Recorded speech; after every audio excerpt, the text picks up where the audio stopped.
da parte di Tosi. Come commenta, come legge questa situazione che sta succedendo tra i suoi avversari, insomma?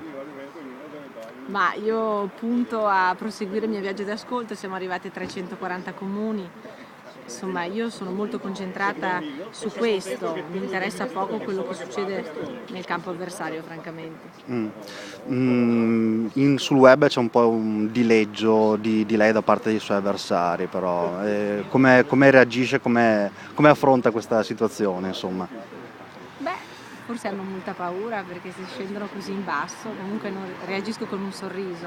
Io punto ai programmi, alle idee e spero che il confronto sia su questo e non sulle stupidaggini.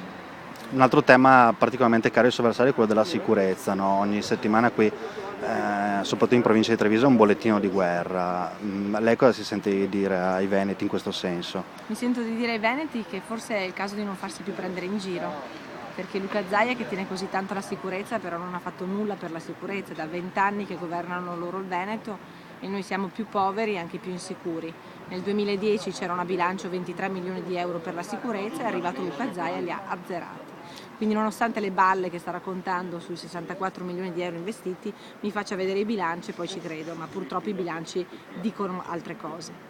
E in merito alla sicurezza partecipata, un po' i cittadini che iniziano un po' a difendersi da soli, c'è anche chi spara addirittura, Sì, come questa è la commenta? sconfitta dello Stato e la sconfitta anche della Regione. Ripeto, la Regione non ha fatto nulla per la sicurezza nonostante abbia delle competenze ben precise, quelle per esempio che riguardano la relazione con i sindaci, i fondi ai sindaci per l'illuminazione, per sistemi di telecamere, per dare fondi in più alla polizia municipale. I cittadini fanno bene ad organizzarsi, anche magari organizzando gruppi di vigilanza volontari, però io non voglio costruire un Veneto dove ciascuno si arma da solo, perché così facendo non rendiamo il paese più sicuro ma lo rendiamo più insicuro, perché a quel punto anche un pazzo può appunto avere il porto d'armi e può fare quello che magari ogni tanto succede negli Stati Uniti, magari una strage all'interno di una scuola.